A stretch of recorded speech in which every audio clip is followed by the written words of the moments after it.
White house के बाहर shoot out हुआ है। जी हां, यह बहुत बड़ी खबर। क्या जानकारी आपको बताएं, व्हाइट हाउस के बाहर भीषण गोलीबारी हुई है। 15 से 20 राउंड गोलियां चली हैं। सीक्रेट सर्विस ने 2 हमलावरों को गोली मारी है। सीक्रेट सर्विस ने पूरे इलाके की घेराबंदी कर दी है। तो आप सुन पा रहे होंगे, गोली चलने की आवाज भी आपको सुनाई देगी। व्हाइट हाउस के बाहर ये सब कुछ हुआ है। ये देखिए, आप सुनिए आप जरा गोलीबारी की आवाज।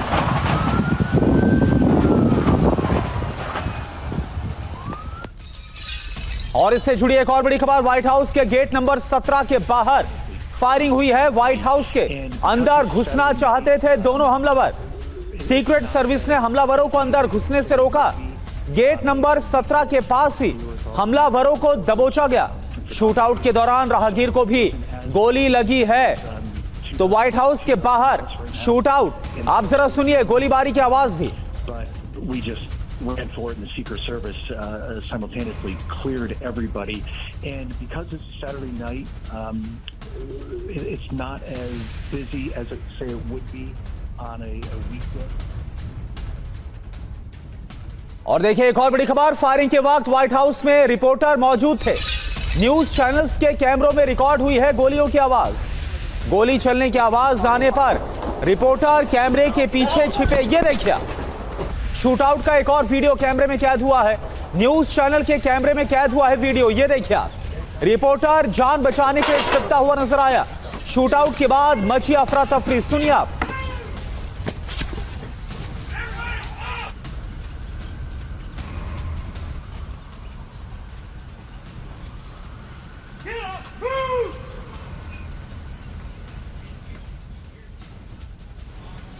और एक और बड़ी खबर, शूटआउट के वक्त व्हाइट हाउस में डोनाल्ड ट्रंप मौजूद थे।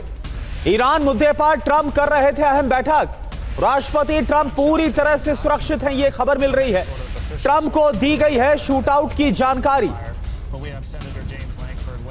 तो आपको बता दें कि जिस वक्त यह शूटआउट हुआ है, फायरिंग हुई है, उस वक्त डोनाल्ड ट्रंप व्हाइट हाउस के अंदर ही मौजूद थे। ये देखिए आप, तस्वीरें आपको हम दिखा रहे हैं। व्हाइट हाउस के अंदर ही ट्रंप मौजूद थे जिस वक्त ये फायरिंग हुई है। अंदर ईरान को लेकर वो बैठक कर रहे थे।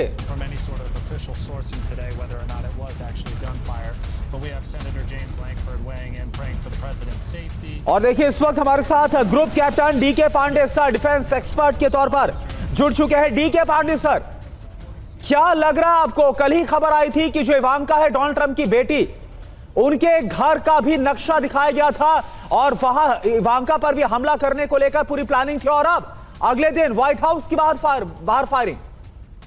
जय हिंद। देखिए, निश्चित रूप से बहुत दुखद बात है कि जब कूटनीति की परिधियां लोग क्रॉस कर जाते हैं तो वो आतंकवाद की तरफ कदम बढ़ाते हैं। और वही उसका नमूना सामने पेश आ रहा है कि जब जिस से तल्खियां बढ़ रही थी, लेकिन कभी भी इसका अंजाम इस स्तर पर होगा, ये निश्चित रूप से दुखद है। अब किसी की जान माल की खबर नहीं आ रही है नुकसान की, तो ये एक अपने पॉजिटिव पार्ट है। लेकिन ये क्यों हुआ, और वहां की सिक्योरिटी की जो इंटेलिजेंस एजेंसियां हैं, क्या अमेरिका की इंटेलिजेंस एजेंसियां विश्व में प्रसिद्ध हैं कि इजराइल और अमेरिका जो है, दो उनके जो है बहुत ही स्ट्रांग होते हैं और बहुत ही क्रेडिबल होते हैं। ऐसे हालात में ये घटना होना काफी सारे प्रश्न चिन्ह खड़े करता है। लेकिन अब ये देखना होगा कि ये किस प्रक्रिया का हिस्सा है और क्या मात्र पहला ही कदम है या ये एकमात्र अनूठा कदम है। बाकी डिटेल्स अभी आने बाकी हैं। धीरे-धीरे जब डिटेल्स आएंगी, लेकिन बड़ी हैरानी की बात है, देखिए डीके पांडे सर, बड़ी हैरानी की बात है कि ये खबरें सामने आ रही हैं। कुछ दिन पहले क्या हुआ था, जो पत्रकारों को लेकर जो डोनाल्ड ट्रंप की सालाना जो एनुअल जो डिनर होस्ट किया जाता है, उस दौरान भी आपने देखा था किस तरह से होटल में हमलावर घुस गया था, फायरिंग की गई थी, और अब दोबारा से फायरिंग की घटना। रूप से देखिए, वो इसलिए मैंने कहा ना कि फैक्ट्स अभी आने बाकी, क्योंकि वो होटल में जो जोसेफ था, जहां तक मुझे याद आ रहा है, जोसेफ ऐसे कुछ नाम था बंदे का। हाँ। तो वो वहां पर होटल में रह रहा था, प्लान कर रहा था। तो ये निश्चित रूप से कोई भी एक्टिविटी होती है, और वो भी ऐसे बहुत अत्यधिक सुरक्षा चक्र को भेदना आसान नहीं है, क्योंकि कहा जाता है कि लगभग 5 या 6 लेयर में व्हाइट हाउस और राष्ट्रपति के चारों तरफ सुरक्षा रखी जाती है ताकि कोई वहां तक पहुंच नहीं पाए। और अगर वहां गए और आदमी अपने इस ऑब्जेक्टिव को, मिशन को कंप्लीट कर पाया। तो ये बताता है कि कहीं ना कहीं गैप्स हैं इंट में, जो कि जिसकी वजह से ये चीजें हुई। अब ये देखना ये है कि कौन लोग थे, कौन से ग्रुप थे, क्या कुछ वो ईरान के कहने पर चल रहे थे, क्योंकि निश्चित रूप से जो माहौल है वो ईरान के संबंधित चल रहा है कि, और ये भी कल बहुत ज्यादा पोटेंशियल बढ़ा दिया गया था कि कुछ घोषणा करने वाले हैं राष्ट्रपति डोनाल्ड ट्रंप, और ये उम्मीद की जाती है शायद वो शांति वार्ता भी हो। लेकिन जिस प्रकार से खबरें आ रही थी कि इस्लामाबाद टॉक्स के बाद बाकी जो वार्ताएं थी वो भी असफल हो रही थी। नकवी और मुनीर जो है तेहरान के जो है वो चक्कर लगा रहे थे, 3 चक्कर उन्होंने नकवी साहब ने लगाए, और उसके बाद मुनीर खुद भी गए, और बहुत कुछ ज्यादा कॉन्क्रीट आ नहीं पाया। लेकिन बिल्कुल, तो एक तरफ अमेरिका में ईरान को लेकर कोई बड़ा फैसला लिया जा सकता था, फिर से युद्ध शुरू हो सकता था, ये तमाम जो आशंकाएं बढ़ रही थी, और इन सब के बीच व्हाइट हाउस के बाहर फायरिंग, व्हाइट हाउस में फायरिंग हुई है, व्हाइट हाउस के बाहर फायरिंग हुई है, गेट नंबर 17 के बाहर फायरिंग हुई है, अंदर घुसने की कोशिश भी हमलावरों ने की है। ये देखिए आप, सीक्रेट सर्विस के जो एजेंट्स है तुरंत वो एक्शन में आए। सुनिए आप जब गोलीबारी हुई।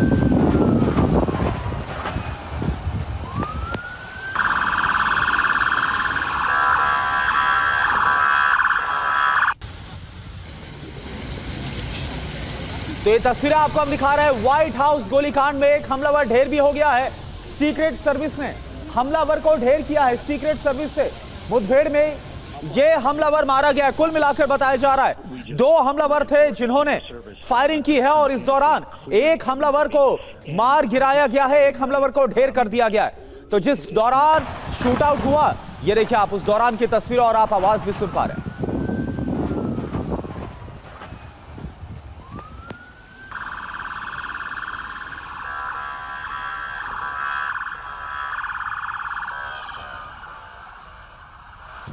तो व्हाइट हाउस के बाहर फायरिंग हुई है। निशाने पर क्या डोनाल्ड ट्रंप थे।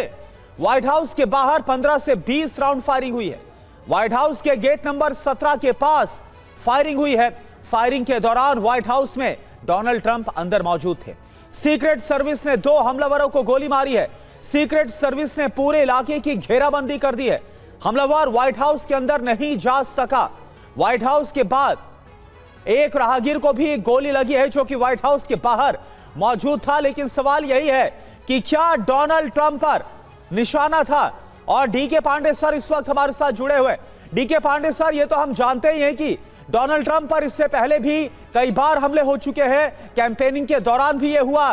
क्या इस बार आपको लग रहा है कि हमलावर के निशाने पर डोनाल्ड ट्रंप थे, और क्या हमलावरों को यह नहीं पता था कि उनके बहुत चुनौतीपूर्ण हो सकता है अगर उनकी मंशा थी? देखिए, निश्चित रूप से अगर वो भेद पाते सुरक्षा चक्रों को तो निश्चित रूप से डोनाल्ड ट्रंप तक पहुंच सकते थे, लेकिन उसकी संभावना थोड़ी सी कम लगती है, क्योंकि कहा जा रहा है कि ये शाम को 6 बजे की घटना है, और गनमैन व्हाइट हाउस के पश्चिमी तरफ से जब बढ़ा तो उसके पास जो है एक पिस्टल थी, और जिसकी वजह फायरिंग बताया जा रहा है कि उसने किया, और तुरंत ही जो है सीक्रेट सर्विस उनकी जो है वो उन्होंने उसका प्रत्युत्तर भी दिया, उसको अटैक भी किया। लेकिन एक को धराशायी कर गया, दूसरे के बारे में अभी खबरें जो आ रही है धीरे धीरे। लेकिन ये अपने आप में अगर कोई घायल भी नहीं होता, डोनाल्ड ट्रंप भी लक्ष्य नहीं होते, लेकिन जो आतंकवादियों का जो लक्ष्य था शायद उनको हासिल किया, पूरे विश्व का ध्यान अपनी तरफ आकर्षित करने में वो कामयाब है, जो कि उनका मुख्य कारण होता है ऐसे घटनाओं में। कि वो चाहते हैं कि पूरा विश्व जो है, पूरा मीडिया जो है उन पर फोकस करे और बताए कि किस क्या कर पा रहे हैं, और डोनाल्ड ट्रंप जो है या अमेरिकी जो भी टीम है वो नहीं कर पा रही है जो वो करना चाहती है। और ऐसे मैसेजिंग जब आप देते हैं तो निश्चित रूप से आपके पर एक कूटनीतिक विजयी होने का एक झूठा मतलब छद्म आपको सुख प्राप्त होता है, लेकिन ये इससे कुछ हासिल होगा ऐसा कुछ लगता नहीं। हालांकि कहा जा रहा है कि 20 राउंड तक जो है फायरिंग हुई, लेकिन अभी कौन से हथियार, क्योंकि पिस्टल से आप 20 राउंड कितनी देर फायर करेंगे और कितने लोगों को लक्ष्य करेंगे, तो थोड़ा सा भी मुझे लग रहा है कि जो डॉट्स और मिलानी पड़ेंगे तब जाके सही खबरें आ पाएंगी, क्योंकि इनिशियल खबरें जो होती थोड़ी सी कम आती हैं। और अब मुख्य बात यह है कि क्या 2 प्रश्न खड़े होते हैं। क्या इस फायरिंग से डोनाल्ड ट्रंप को वो जो शांति की घोषणा अगर वो करने वाले थे, जैसा कि बहुत जबरदस्त ये उसकी संभावना कही जा रही है, क्या वो ऐसे घोषणाओं को रोकना चाहते थे? नंबर 1। नंबर 2, या डोनाल्ड ट्रंप, जिससे ये भी कहा जा रहा है कि वो शायद बड़े युद्ध का जो दूसरे फेज का जो है आगाज करने वाले थे, उसकी घोषणा करने वाले थे, तो क्या उसको रोकना था? तो ये अभी जो धीरे धीरे जो खबरें आएंगी, इनपुट आएंगी कि इंटेलिजेंस जो एजेंसियां और निकालेंगी कि कहाँ कैसे हुआ, तब शायद ये पता चल पाएगा। लेकिन ये निश्चित रूप से कहा जा सकता है कि जो अमेरिकी और ईरान के बीच में एक शांति वार्ता की तरफ धीरे धीरे पहल चल रही थी। देखिए शनै शनै जो चीजें आगे बढ़ रही थी, मैं ये नहीं कहूंगा कि पॉजिटिव होता या नेगेटिव होता, लेकिन संवाद होना अपने आप में बताता है कि शांति की तरफ कदम बढ़ रहे हैं। दूरी बहुत ज्यादा है, इसमें कोई शक नहीं, क्योंकि दोनों जो है एडमेंट थे, दोनों चाहते थे कि विन विन सिचुएशन से बाहर निकलें, और ईरान निश्चित रूप से आर्थिक बिल्कुल डीके पांडे सर, और ये फायरिंग की घटना उस वक्त हुई है जब ये कहा जा रहा था कि कुछ ही घंटों पर क्या एक बार फिर से अमेरिका की तरफ से ईरान पर हमला कर दिया जाएगा।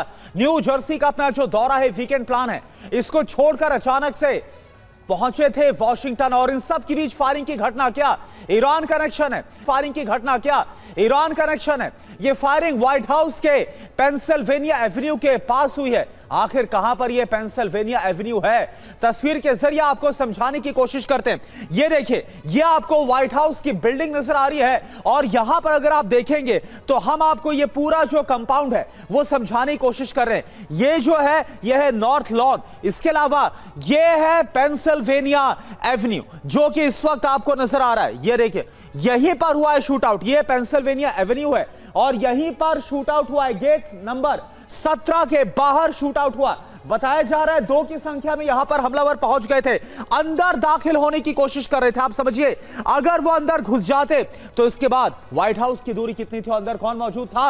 अंदर अमेरिका के राष्ट्रपति डोनाल्ड ट्रंप अंदर मौजूद थे।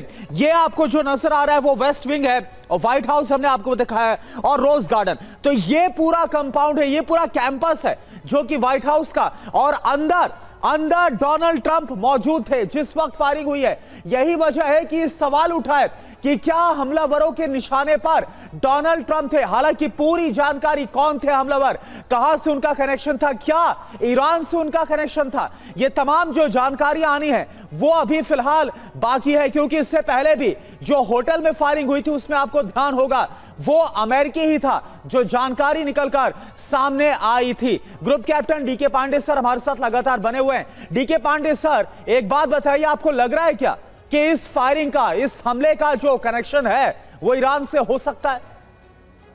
देखिए, संभावनाएं तो लग रही है, क्योंकि अभी जो माहौल है वो उसके हिसाब से तो काफी चीजें हो रही हैं। हालांकि ये भी कहा जा रहा है कि 3 मुख्य खबरें आई थी कि ये शायद डोनाल्ड ट्रंप बहुत ज्यादा इससे स्ट्रेस में है कि कुछ नतीजा नहीं आ पा रहा है, नवंबर करीब आता जा रहा है, और उनको जो अभी हाल ही में सीनेट में जो प्रस्ताव था वॉर कंटिन्यू करने का, उसकी जो पावर कंटिन्यूएशन के, उस पर भी जो है वो 3 मतों से उनके खुद के पार्टी के लोगों ने विरोध किया था। तो ऐसे हालात में स्ट्रेस तो था, लेकिन वो उनका ध्यान इसको डाइवर्ट करने के लिए क्यूबा पे भी अटैक करने का प्लान कर रहे थे, और इसी घोषणा उन्होंने काफी लंबे समय से कर रखी थी। हो सकता है कि क्यूबा की तरफ से भी जो है कुछ जो नेगेटिव एलिमेंट हों, एंटी सोशल एलिमेंट्स हो, वो भी एक्टिवेट हो गए हों, ऐसी संभावना है। ये मेरा आकलन है, मैं अभी पुख्ता तौर पर नहीं कहूंगा, क्योंकि अभी इनिशियल स्टेज पर काफी खबरें आ रही हैं धीरे धीरे, और तब जाके मालूम पड़ेगा, क्योंकि फॉक्स न्यूज के हिसाब से जो फायरिंग है वो वेस्ट साइड में हुई है, जबकि दूसरा खबर बता रहा है कि पेनिनसुला साइड में हुई। तो थोड़ा सा भी जो है चीजें जो है अब हमें। और डीके पांडे सर, ये सवाल मैंने इसलिए आपसे पूछा, डीके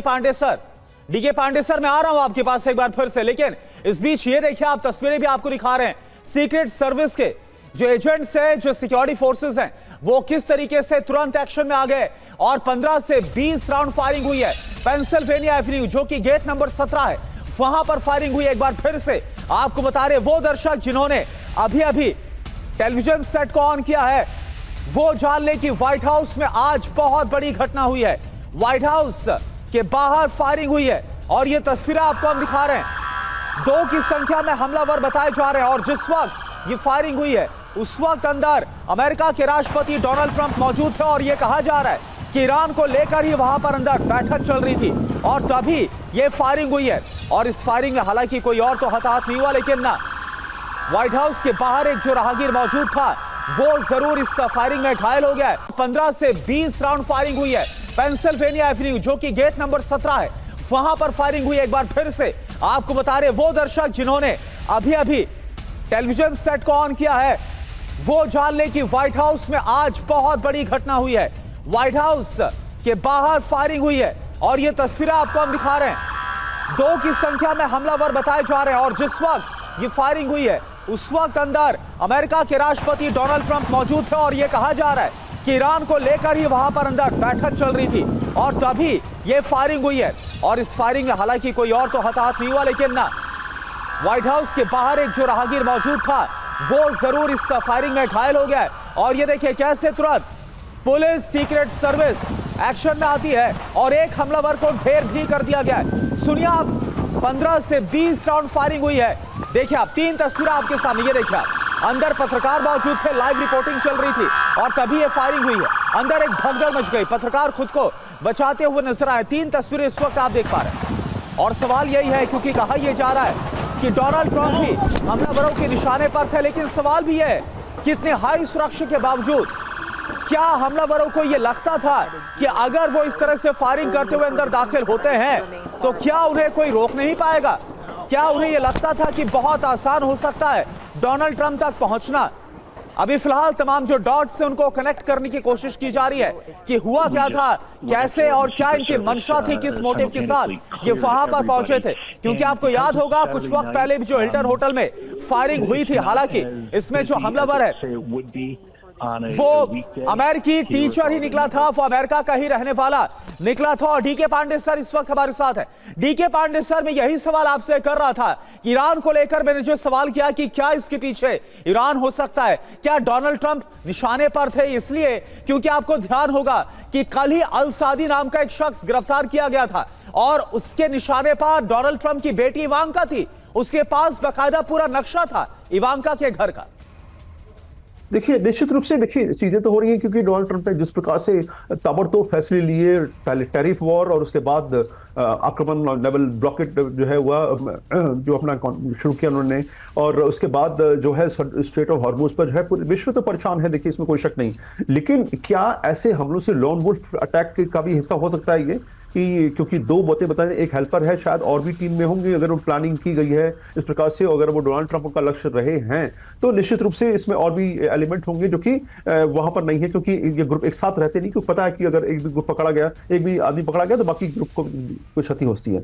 हालांकि वो एक गनमैन को उन्होंने शूट कर दिया है तो अभी कुछ इंफॉर्मेशन जो उसे मिल सकती थी वो उसकी भी संभावना शून्य हो गई है। डोनाल्ड ट्रंप को टारगेट करने के पीछे मुख्य उद्देश्य यही है कि जो वो फैसले ले रहे थे ताबड़तोड़, उस पर रोक लगाना, नंबर 1। नंबर 2, हालांकि अमेरिकी लोग भी दुखी थे, लेकिन इसका मतलब नहीं है हम कि ये फैसले चलते रहे हैं कि जब कोई भी आप फैसला लेते हैं राजनीतिक या कूटनीतिक, उसके 2 पहलू होते हैं, चाहे वो आपके पक्ष में हो चाहे विपक्ष में हो। लेकिन ये फैसले ये एक हिस्सा है हमारे डे टू डे एक्टिविटीज का। इससे आप क्या हासिल करेंगे? देखिए, कोई भी आप मिशन प्लान करते हैं तो उसके ऑब्जेक्टिव होते हैं कि क्या आपको गेन होगा और क्या लॉस का, प्रॉस कॉन जिसे कहा जाता है। तो बिल्कुल डीके पांडे सर, तमाम एस्पेक्ट से और इसको लेकर अभी और जब जानकारी सामने आएगी तब पता चलेगा। और इस वक्त हमारे साथ अमेरिका से पूर्णिमा नाथ जो कि पॉलिटिकल एनालिस्ट हैं, वो इस वक्त हमारे साथ ज्वाइन इन कर चुके हैं। पूर्णिमा नाथ जी, क्या आपको लग रहा है अभी तक, क्या इंफॉर्मेशन, क्योंकि आप अमेरिका में मौजूद है, क्या जानकारी अभी तक आपके पास आ रही है इस फायरिंग को लेकर? और दूसरी बात यह कि अगर डोनाल्ड ट्रंप निशाने पर थे इन हमलावरों के लिए तो क्या उनको यह मालूम नहीं था कि बहुत आसान हो जाएगा क्या कि वो फायरिंग करते हुए अंदर घुस जाएंगे और डोनाल्ड ट्रंप तक पहुंच जाएंगे? Thank you so much for having me Karuna. ये जो लोन वुल्फ अटैक्स जो हो रहा है ना, ये मेरे ख्याल से बहुत सारा बढ़ेंगे। The reason of it is that America का जो यूनिलैटरल एक्शंस है, ये दुनिया के लिए खराब है और स्पेशली अमेरिकन्स के लिए भी खराब है। मैं ये फरवरी 28, 2026 की जो अटैक हुआ है ईरान के ऊपर, तब से मैं एक बात पूछ रही हूँ, is Donald Trump and the Republican party and also his administration, the regime, so called regime, वो लोग रिस्पॉन्सिबिलिटी लेंगे या नहीं लेंगे जो अमेरिकन के ऊपर अभी टारगेट होने वाला है? अब मेरा एक सजेशन है, मेरा एक रिक्वेस्ट है, कोई भी लोन वुल्फ जो अटैकर्स है और डोनाल्ड ट्रंप के ऊपर अटैक करके उनको मार्टिर बना के कोई फायदा नहीं है। He hasn't actually done well for America at this point of time. Literally even with in the party also लोगों का अभी आक्रोश दिख रहा है। आपको पता है 2 दिन पहले ईरान वॉर के ऊपर डोनाल्ड ट्रंप का वॉर पावर कर्व करने के लिए आपकी सेनेटर्स जो है उन्होंने बिल आगे बढ़ाई है। तो आगे जाके उसके ऊपर वोटिंग होगी। डोनाल्ड ट्रंप की जो एक्शंस है, this is not justified actually, it's a legal war from an ethical perspective, in a moral perspective, and from also from a legal perspective from a international as well as domestic legal stand point. तो हर तरीका से Donald Trump ये action में फंस चुके हैं। अब कोई लोन वोल्फ कोई गलत काम कर दिया, डोनाल्ड ट्रंप को मार्टिर बना के उसको आप चढ़ा दोगे ऊपर, कोई there is no point about it. तो मेरा सजेशन यही रहेगा कि जो भी लोन वोल्फ अटैक है ना, जो भी अटैकर है, ये सब काम से दूर रहो। बट दिस इज द हमारे कंट्री में अभी भी डेमोक्रेसी है, हमारे जैसे लोग अभी भी बात कर रहे हैं। जब तक हम लोग जिंदा है बात करेंगे डेमोक्रेसी के लिए। तो डेमोक्रेसी की हमारे पास एज ए सिटीजन हमारे पास वोटिंग का अधिकार है, और वोटिंग से आप आपकी लीडर चुन सकते हो। और this is still the mid term जो इलेक्शन है, this is still an opportunity for us, I think, कि कांग्रेस जो अभी डेड कांग्रेस बन चुका है, जैसे मेरे जैसे कैंडिडेट रन कर रहे हैं बोलने के लिए, अपनी इंडिपेंडेंस फिर से वापस लेने के लिए, मेरा सजेशन यही है कि वोटिंग के थ्रू हम डेमोक्रेसी को फिर से वापस ला सकते हैं। और एक सिचुएशन यहाँ पे ये चल रहा है कि ईरानियन संसद भी एक 58 मिलियन डॉलर का एक बाउंटी लगा दिया ट्रंप के ऊपर। बिल्कुल, यस्टरडे 560 करोड़ रुपए जी। अब और इवांका ट्रंप के ऊपर अटैक होने की इंफॉर्मेशन बाहर आई है। तो आइडिया इज दैट इनको यही मैं जानना चाह रहा था। क्या पूर्णिमा नाथ जी आपको लगता है कि ये जो अटैक हुआ है इसमें ईरान कनेक्शन हो सकता है? क्योंकि कल ही खबर आई कि इवांका भी निशाने पर थी। इवांका जो कि डोनाल्ड ट्रंप की बेटी है, और उनके घर का बकायदा हमलावर के पास से नक्शा भी मिला है। और अब डोनाल्ड ट्रंप जब व्हाइट हाउस के अंदर मौजूद थे तभी हमला हो जाता है। क्या ईरान कनेक्शन हो सकता है क्या? जी, मैं आपको मैं एक दो चीज बताने वाली हूँ। पहले तो जब लास्ट टाइम बटलर में शूटिंग हुई थी, तब मेरे दिमाग में बिल्कुल डाउट नहीं था कि that was a real attack. But आज आप अगर पूछोगे मुझे, I have doubt whether that attack was a staged attack और नॉट, बिकॉज इवन ये जो जी वॉशिंगटन डीसी में जो आपकी हिल्टन में अटैक हुई थी, उसमें भी मैंने स्पेसिफिकली बोला था कि मुझे लग रहा है कि that is a staged attack. Obviously जो बंदा को पकड़ा है वो उन्होंने नॉट गिल्टी घोषणा किया खुद को। आप मुझे बताइए, जब लास्ट टाइम बटलर में शूटिंग हुआ था उसके बाद क्या हुआ था? डोनाल्ड ट्रंप के प्रति जो आपकी एक सिंपैथी वो बड़ा है, इसीलिए वो इलेक्शन जीते हैं। और यहाँ पे ये भी हो सकता है कि बहुत सारा कुछ साथ में हो रहा है और सिंपैथी बढ़ाने के लिए कुछ भी हो रहा है यहाँ पे, वो भी तो हो सकता है ना। ईरानियन कनेक्शन वो भी हो सकता है। हम literally we can't throw of any doubts at this point of time. कुछ भी हो सकता है। Let the facts come out and then we can decide, we can observe. But at the end of the day मेरे हिसाब से, मेरे ख्याल से लोन वुल्फ अटैक्स भी होने का आशंका है, लेकिन मेरे हिसाब से वो कोई फायदा नहीं करने वाला है। Only going to make the matter more worse. और at the end of the day ये स्टेज्ड भी तो हो सकता है, बिकॉज अभी डोनाल्ड ट्रंप का जो सिचुएशन है हमारे यहाँ पे, उनकी internally poll numbers have gone literally down the hell at this point of time. Exactly, और अप्रूवल रेटिंग लगातार गिर भी रही है। Correct.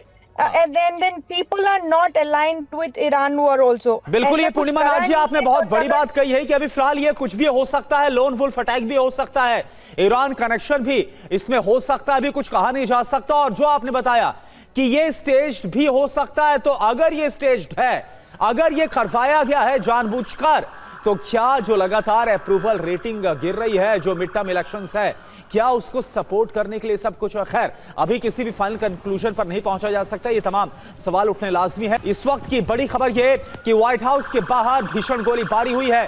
15 से 20 राउंड गोलियां चली हैं। सीक्रेट सर्विस ने एक हमलावर को मार गिराया है, दूसरा हमलावर घायल हुआ है। सीक्रेट सर्विस ने पूरे इलाके की घेराबंदी कर दी है, और जिस वक्त यह हमला हुआ, जिस वक्त ये फायरिंग हुई है, उस वक्त की तस्वीर भी आपको दिखा रहे हैं। और अगली बड़ी खबर इससे जुड़ी क्या है? व्हाइट हाउस के गेट नंबर 17 के बाहर फायरिंग हुई है। व्हाइट हाउस के अंदर घुसना चाहते थे दोनों हमलावर। हालांकि जैसा आपको बताया कि एक को ढेर कर दिया गया है और दूसरा भी घायल है जवाबी कार्रवाई में। सीक्रेट सर्विस ने हमलावरों को अंदर घुसने से तुरंत रोका।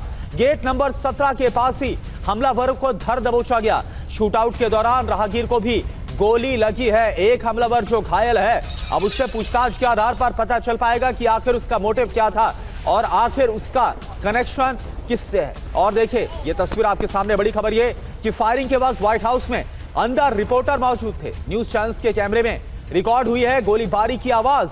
गोली चलने की आवाज आने पर रिपोर्टर, ये देखिए आप, किस तरह से कैमरे के पीछे छिपती हुई नजर आ रही है, खुद की जान बचाते हुए। एक और तस्वीर आप देखिए, शूटआउट का एक और वीडियो कैमरे में कैसे कैप्चर हुआ, न्यूज चैनल के कैमरे में कैद हुआ है ये पूरा वीडियो। रिपोर्टर जान बचाने के लिए छिपता हुआ नजर आया। शूटआउट के बाद मची अफरा तफरी, सुनिए आप।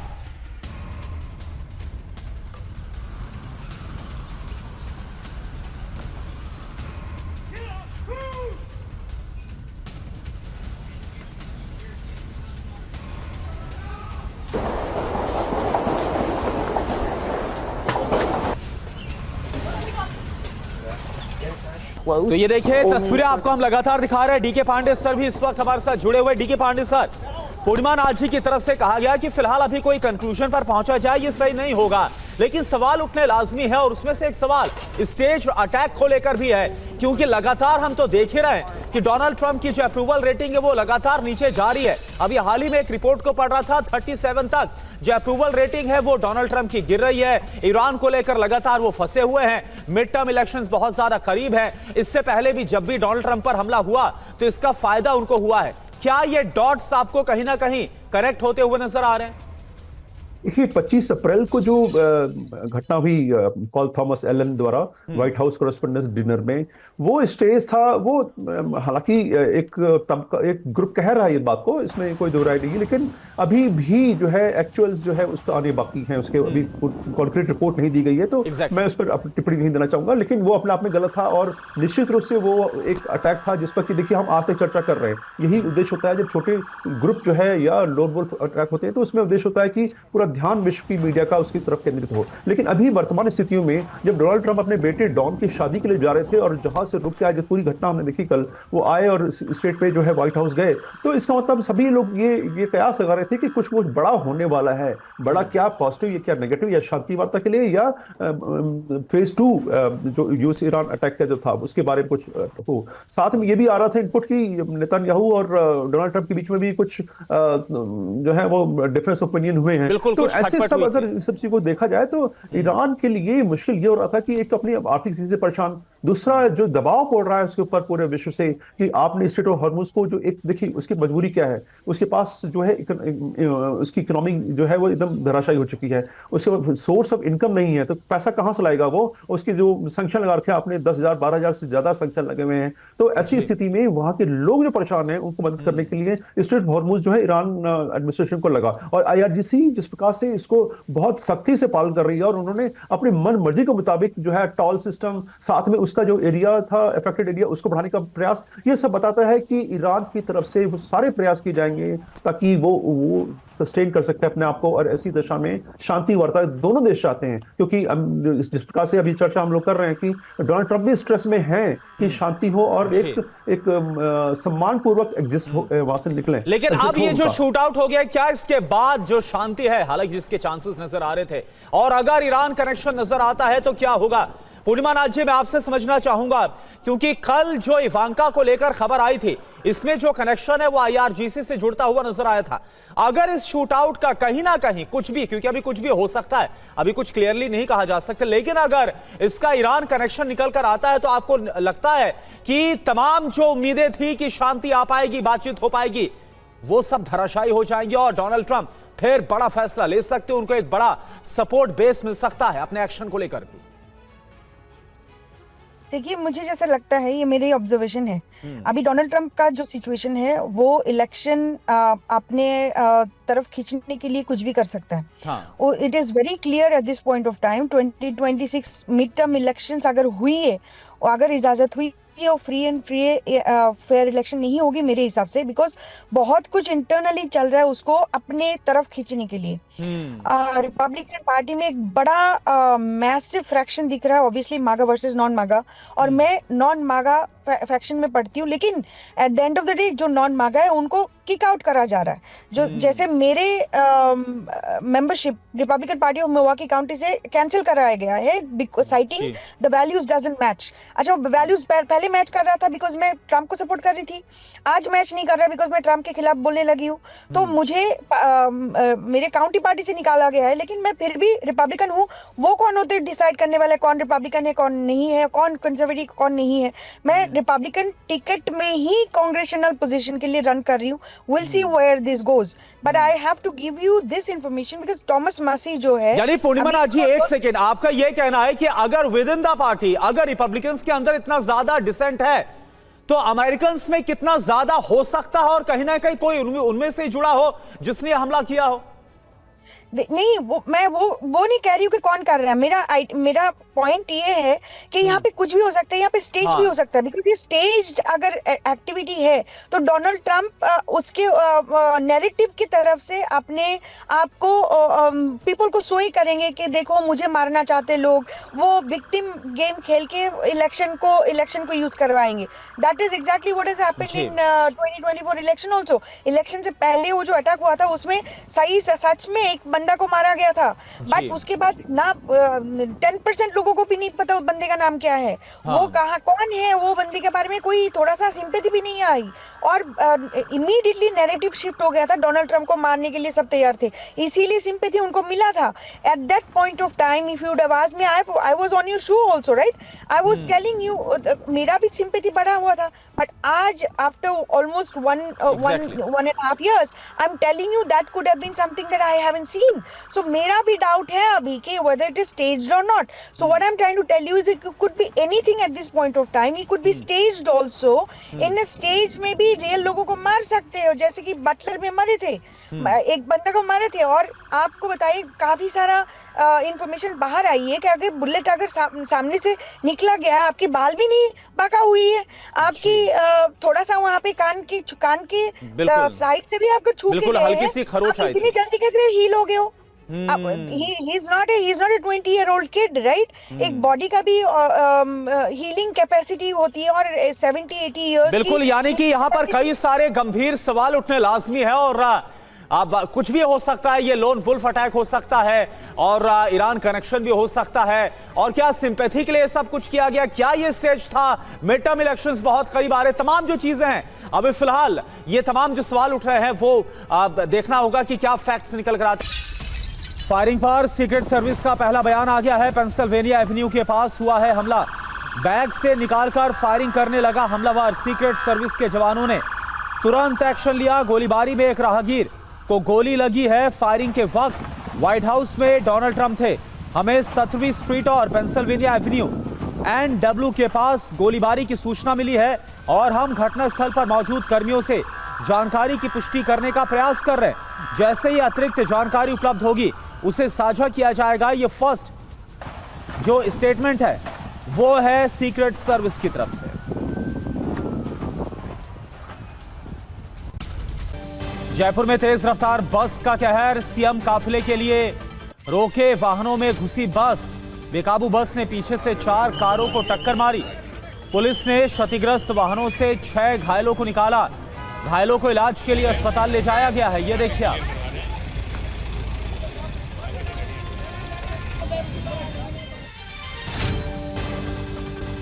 गाजीपुर से खबर। गाजीपुर मेडिकल कॉलेज में तीमारदार की पिटाई हुई है। मेडिकल कॉलेज के बाउंसर और गार्ड ने पीटा है। बेटी की आंख का इलाज कराने आया था परिवार। मामूली सी कहासुनी के बाद शुरू हो गया झगड़ा। पीड़ित शख्स ने पुलिस में इसके बाद शिकायत दी।